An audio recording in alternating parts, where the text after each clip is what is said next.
뉴스탑 10이 꼽은 5위와 1위가 하나하나씩 나왔습니다. 이제부터 코로나 소식입니다. 저도 그렇고요. 대부분의 시민들은 출퇴근을 위해서 밀폐된 공간이 위험 부담이 있다는 걸 알면서도 마스크를 쓰고 대중교통을 이용합니다. 그런데 오늘 이 지하철 9호선 맹물 소독 논란이 새롭게 불거졌습니다. 불특정 다수가 또 밀집되게 타시기 때문에 지하철이나 철도 또는 버스 이런 부분에 대한 우려가 있으신 건 압니다. 손으로 손잡이를 잡거나 고리를 잡거나 이게 손의 접촉으로 인해서 거기 표면에 묻어있던 바이러스가 내 손에 묻어올 수가 있기 때문에 정부 당국도 걱정했던 지하철인데요. 오늘 새롭게 알려진 이 소식부터 해보겠습니다. 장혜철 평론가님. 그러니까 알려진 바로는 유통기한이 지난 소독제로 지하철 9호선 일부를 방역했다. 이겁니까? 네, 9호선 관리하는 측에서 지난해 11월부터 2년 동안 이 소독과 방역 계약을 한 회사와 맺게 됩니다. 계약 금액만 무려 57억 원이었습니다. 그런데 이 회사에서 그동안 개화역, 염창역 구간, 10개 구간역에 대해서 방역을 했었고요. 김포공항역 개화역에서는 전동차 내부 방역까지도 실시를 했습니다. 하지만 알고 보니 메르스에 썼던 지금 유통기한이 한참 지난 소독약을 물과 희석해서 썼다고 하는데 이게 24개월 2년이라는 유통기한을 지나게 되면 소독력이 현저히 떨어지기 때문에 사실상 거의 맹물과 다름없는 것으로 소독을 한 것이 아니냐는 그러한 비판이 또 가해지고 있는 것입니다. 이해가 됐어요. 설 교수님. 9호선 다 아시다시피 정말 승객들 많은 곳인데 이 소식 접했을 때 전문가로서는 어느 정도 위험 부담을 좀 느끼셨어요? 기본적으로 이제 지하철은 굉장히 밀폐된 공간이고 또 이제 9호선은 아시다시피 출퇴근 때 굉장히 지옥철이라고 불릴 정도로 굉장히 이제 많이 이용하는 그런 지하철입니다. 그런데 지금 이제 이 소독약의 성분을 보게 되면은 실제로 유효기간이 지나게 되면은 멸균력이 확실히 떨어지는 그런 이제 제품으로 되어 있거든요. 그렇기 때문에 메르스라고 하면 벌써 언제적 이야기입니까 이게? 그러니까 한 5, 6년 정도 되는 그런 이야기인데 그러니까 그때 유효기간 그때 사용할 수 있는 게 한참 유효기간이 지난 걸 사용했기 때문에 유통기간이요? 그렇습니다. 상당히 아마 소독에 있어서 문제가 되지 않을까 이렇게 생각이 듭니다. 일단 업체는 유통기한이 지난 소독제를 쓴 것에 대해서 고의성이 없었다 사과를 하긴 했지만 지하철 9호선 측은 일단 해당 용역업체를 고발을 했습니다. 설 교수님, 아까 얘기했던 메르스 때 썼던 거의 4, 5년 된 소독제를 썼기 때문에 문제가 있을 수 있다는 얘기인데 그럼 이런 건 어떨까요? 지금 메르스 때 사용했던 손세정제 같은 게 집에 보관하신 분들도 있을 텐데 이것도 그럼 거의 맹물에 가까운 효과가 없다고 봐야 되는 겁니다. 그럴 수 있습니다. 왜 그러냐면은 세정제의 주 성분은 에탄올이거든요. 에탄올과 이제 피부 보호를 하기 위해서 글리세롤이 섞여 있는데요. 에탄올은 상당히 기화가 잘 됩니다. 공기 중으로 빨리 날아가는 거죠. 그렇기 때문에 오랫동안 있게 되면은 에탄올이 그 병뚜껑을 해서 계속 날아가면서 에탄올 농도가 줄어들 수가 있어요. 그렇기 때문에 에탄올이 70% 정도는 되어야 멸균 효과가 있는 것이거든요. 그러니까 너무 오래 지나다 보면은 에탄올의 농도가 줄어들어서 오히려 멸균력을 상실할 수 있기 때문에 그런 점에서 본다고 하면 유효기간이 상당히 지난 것은 멸균력이 상당히 상실됐다 이렇게 볼 수 있겠습니다. 설 교수님 얘기를 제가 쭉 들어보니까 지금 이 비단 9호선의 문제가 아니라 지금 일반 건물들과 공공시설 다 지금 방역을 퇴근 후라든지 아침에 다 하고 있잖아요. 이거 유통기한 똑바로 체크하지 못하면 방역이 무소용일 거라는 생각도 조심스럽게 해보게 되는데 동의하십니까? 그렇습니다. 그러니까 실제로 이제 우리는 그 소독약이 충분히 멸균 효과가 있을 거라는 가정하에서 지금 멸균을 하거나 소독을 하면은 방역 효과가 있을 거고 이후에 재개장을 해도 괜찮 거다 이렇게 생각하고 있는 거 아닙니까? 그런데 이제 우리가 지금 이런 문제가 불거지고 있는 거죠. 그러니까 현재 이런 문제가 나왔으니까 한번 꼼꼼히 실제로 방역에 사용되거나 소독에 사용되는 이 제품들이 유효기간이 있는지 실제로 멸균 효과는 있는지 한번 점검을 해봐야 되지 않을까 이렇게 생각이 듭니다. 잘 알려진 대로 이 지하철 등 버스 이렇게 대중교통은 감염의 위험 부담이 생각하는 것보다 훨씬 더 높습니다. 만약에 마스크 착용 안 한 분들이 많은 상태에서 2, 30분 이상 계속 동행을 하시게 되면 전파 가능성 상당히 높을 수밖에 없거든요. 말 안 해도 숨을 쉬면서 바이러스가 나오는 거기 때문에요.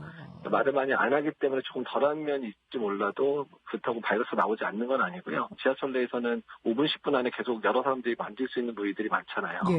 이제 그런 걸 통해서 전파 가능하다는 거죠. 근데 저희가 뭐 공포심을 유발하거나 혹은 확대 해석하는 건 하지 말아야죠. 지양해야 되는데 이현정 의원님. 네. 꼼꼼히 찾아보니까 이 해당 용역업체가 관리하는 데가 그 단지 9호선 그쪽 뭐 부분은 아니었던 것 같은데. 그러니까 이 회사가 전문업체예요. 자, 생각해보면 본인들은 고의가 아니었다는 이야기를 하는데, 아니 세상에 전문업체가 그 유통기한이 지나면 소독력이 없다는 걸 모르는 게 그게 지금 고의가 아니라고 이야기가 됩니까, 지금?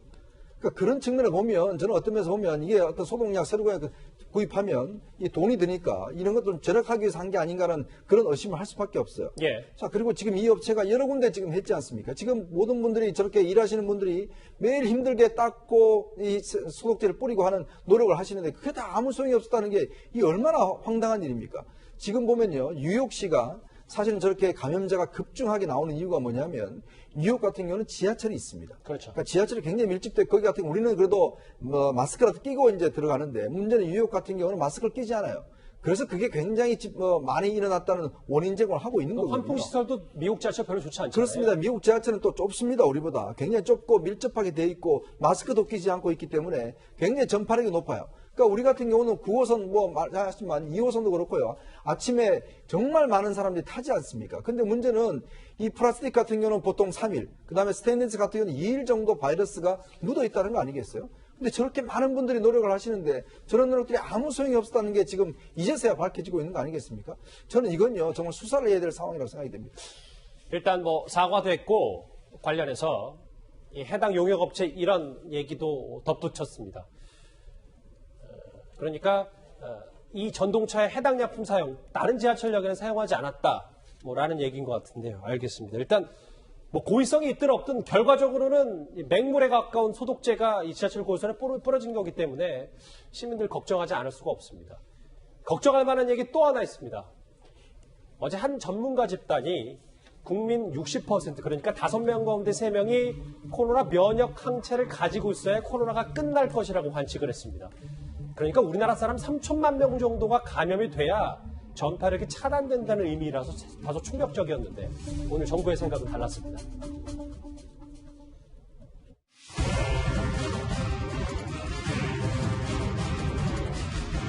인구의 60%가 이 바이러스의 면역을 가지게 되었을 때 비로소 확산을 멈출 수 있습니다. 만약에 100명 가운데 90명이 면역을 가지고 있다면 퍼져나가기 그만큼 어려울 겁니다. 치명률을 1%만 가정을 하더라도 35만 명이 이제 사망을 해야 집단 면역이 형성이 될 수 있습니다. 이론적인 수치에 근거해서 방역 대책을 강구를 하지는 않습니다. 글쎄요, 뭐 관측과 주장은 다 다를 수 있지만 국민들, 특히 뭐 저 같은 일반 시민들은 혼란스러울 수밖에 없는데 설 교수님 개인적으로는 어느 쪽에 좀 더 무게를 두십니까? 이건 뭐 전혀 틀린 얘기입니다. 기본적으로 이제 중앙임상위원회에서 얘기하는 게 전혀 틀린 얘기예요. 아하. 자신 있게 단언합니다. 단언합니다. 저는 제가 아침에도 굉장히 강력하게 비판을 했었는데 아하. 이유가 있습니다. 왜 그러냐면 우선은 중앙임상위원회는 현재 굉장히 중요한 역할을 하고 있는 최고의 전문 집단이라고 볼 수 있습니다. 네. 그런데 왜 내부에 의견 조율이 되지 않고 한 분의 위원이 이런 발표를 했는지가 저는 상당히 의심스럽습니다. 아마 내부에서 의견 조율을 하더라도 내부에서조차도 아마 상당히 비난이 있었을 것으로 생각합니다. 경론이 오고 왔을 것이다. 그렇습니다. 제가 왜 이 말씀을 드리느냐 하면 이해는 합니다. 이제 치료제도 없고 백신이 없기 때문에 장기전이 될 수 있다. 그래서 장기전을 대비해야 된다. 심지어는 경고 차원으로도 이해는 할 수 있습니다. 그렇다고 해도 이것은 완전 틀린 얘기인데요. 왜 그러냐면은 2002년도에 발생했던 SARS가 그러면 그때는 치료제가 있고 백신이 있었느냐? 없었습니다. 그런데 전 세계 사람들 중에서 채 1%도 감염이 되지 않은 상태에서 완전히 종식이 되고 지난 20년 동안 전혀 나타나지 않았습니다. 예, 그 얘기는 뭐냐면은 자, 지금 임상위원회 이분이 말씀하시는 거는 완전 자연 상태. 전혀 사람이 개입하거나 기술이 개입하지 않은 상태에서 재확산 지수, 한 명이 2명 반을 감염시킨다고 볼 때 60%의 사람이 감염되어야만이 종식이 될 수 있다. 예. 과학적으로 맞는 말이에요. 그런데 사람이 개입하게 되고 기술이 개입하게 되면은 완전히 상황이 달라진다는 거죠. 메르스 때 말씀드린 것처럼 백신도 없고 또 사람들이 집단 항체도 없음에도 불구하고 사람의 기술과 이런 것들이 개입되면서 전 세계 1%도 안 되는 사람이 감염이 되었음에도 불구하고 완전히 종식되었거든요. 그러니까 의료 기술이 개입이 되면서. 그렇습니다. 그리고 지금도 그러면 전 세계 사람들이 이 사르스에 대해서 그러면 집단 감염이 되어 있느냐? 전혀 안 돼 있거든요. 그럼에도 불구하고 지난 20년 동안에 사르스는 재창궐 하지 않았다는 거예요. 그렇기 때문에 지금 이분이 말씀하시는 것은 전혀 이제 뭐 근거를 가지고 얘기하는 것은 아니고 단지 과학적인 사실을 가지고 추론을 해서 얘기한 것인데 그러다 보니까 많은 전문가들이 지금 현재 비판을 하고 있는 것이거든요. 중앙임상위원회는 굉장히 전문적이고 굉장히 중요한 역할을 하는 곳이기 때문에 예. 상당히 좀 발언에 대해서 신중하고 자제할 필요가 있다. 이런 말씀을 덧붙여드립니다. 그러니까 보건당국 정부가 설 교수님 여기 화면 더 같이 보실게요.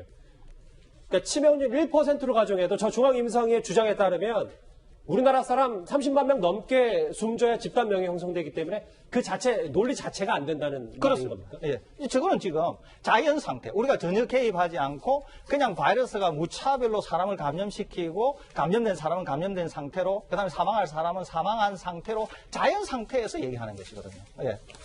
그렇죠. 그래서 뭐 지금 나오고 있습니다만 찬성 반대 이제 그래픽이 준비가 돼 있나요? 예.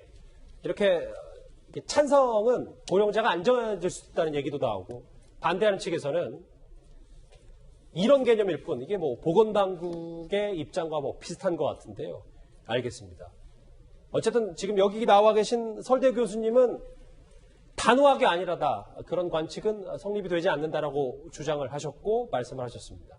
이렇게 집단 면역이라는 다소 충격적인 시나리오를 제시한 중앙임상위원회에서는 올가을 재유행도 전망하기도 했습니다. 그러면서 100년 전의 스페인 독감을 예로 들었습니다. 가을이 되면 이렇게 유행이 다시 찾아오게 됩니다. 전염병 유행으로 2천만 명 이상이 목숨을 잃었던 스페인 독감은 1918년 범 제1차 유행보다 그의 가을철에 5배나 더 큰 2차 유행이 온 것으로 유명합니다. 계약을 하면 다시 유행이 올 수도 있는데 이거를 어떻게 세심하게 준비할 건지. 이것도 다소 좀 걱정이 되는 전문가들의 말이니까 저희는 당연히 들을 수밖에 없잖아요. 설 교수님. 이 스페인 독감, 100년 전 스페인 독감으로 몇 명이 죽었습니까? 약 5천만에서 1억 명 정도가 죽었다고 추산되고 있습니다. 그럼 그것과 지금 가을에 재유행하는 이번 코로나와 비교가 되는 것도 맞는 겁니까? 전혀 틀린 얘기입니다. 이것도요? 오히려 스페인 독감과 비교할 수 있는 것은 2009년에 유행했던 신종플루가 더 적절한 비교가 될 수 있습니다. 왜냐하면 둘은 같은 바이러스거든요. 인플루엔자 바이러스라고 하는 같은 바이러스입니다. 그런데 제가 지금 이 코로나 바이러스에 대해서 이 임상위원회에서 말씀하신 거가 좀 틀렸다고 하는 얘기를 먼저 드리고 싶고 대신 이분들이 아마 경고 수준에서 얘기한 거 아닌가 이렇게 생각이 되거든요. 그러니까 뭐 과잉 대응도 좀 하라 뭐 이런 그렇습니다. 겁니까? 그럴 수도 있다. 재확산할 수도 있다라고 하는 경고 수준에서 얘기한 것으로 받아들이는데 그렇지만 기본적으로는 저는 틀렸다고 생각합니다. 왜 그러느냐 하면 예.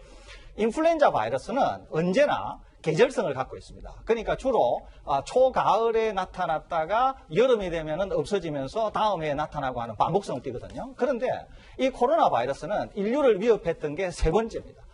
사르스가 있었고 메르스가 있었고 지금 코로나19가 있는데 이 병원성을 가진 코로나 바이러스가 계절성을 보인다라고 하는 명확한 증거가 여태까지 하나도 없습니다.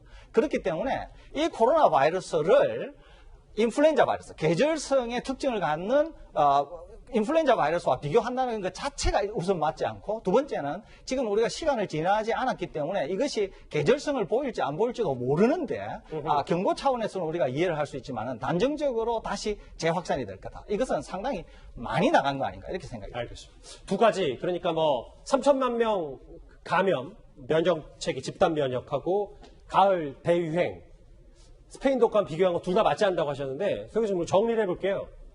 지금 계약이 2주도 채 안 남았어요. 그래서 계약 준비할 것 같거든요. 현실화되면.